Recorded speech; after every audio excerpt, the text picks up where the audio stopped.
மச்சு Picchu பெரும்பாலும் lost city of the Incas என்று குறிப்பிடப்படுகிறது.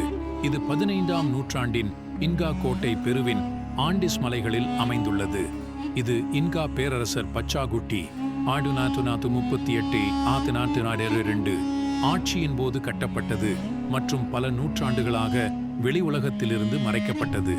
இந்த தளம் 1911ஆம் ஆண்டில் அமெரிக்க வரலாற்றாசிரியரும் ஆய்வாளருமான ஹிராம் பிங்காம் என்பவரால் சர்வதேச கவனத்திற்கு கொண்டு வரப்பட்டது.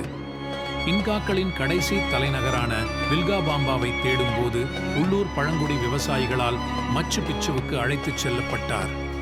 அவர் கண்டுபிடித்தது அதிநவீன கல் கட்டமைப்புகள், மொட்டை மாடி வயல்வெளிகள் மற்றும் சிக்கலான நீர்ப்பாசன அமைப்புகளின் சிக்கலானது. இவை அனைத்தும் குறிப்பிடத்தக்க வகையில் நன்கு பாதுகாக்கப்பட்டுள்ளன. மச்சு பிச்சுவின் நீடித்த மர்மங்களில் ஒன்று திடீரென கைவிடப்பட்டது.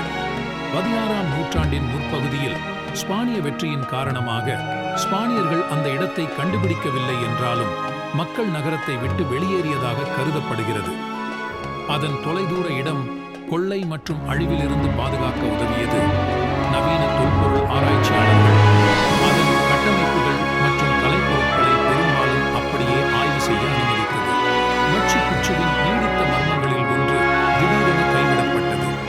16ஆம் நூற்றாண்டின் முற்பகுதியில் ஸ்பானிய வெற்றியின் காரணமாக ஸ்பானியர்கள் அந்த இடத்தை கண்டுபிடிக்கவில்லை என்றாலும் மக்கள் நகரத்தை விட்டு வெளியேறியதாக கருதப்படுகிறது.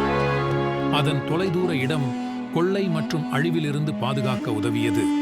நவீன தொல்பொருள் ஆராய்ச்சியாளர்கள் அதன் கட்டமைப்புகள் மற்றும் கலைப்பொருட்களை பெரும்பாலும் அப்படியே ஆய்வு செய்ய அனுமதித்தது. இன்று மச்சு பிச்சு யுனெஸ்கோவின் உலக பாரம்பரிய தளமாகவும் உலகில் அதிகம் பார்வையிடப்பட்ட சுற்றுலா தலங்களில் ஒன்றாகும். இன்கா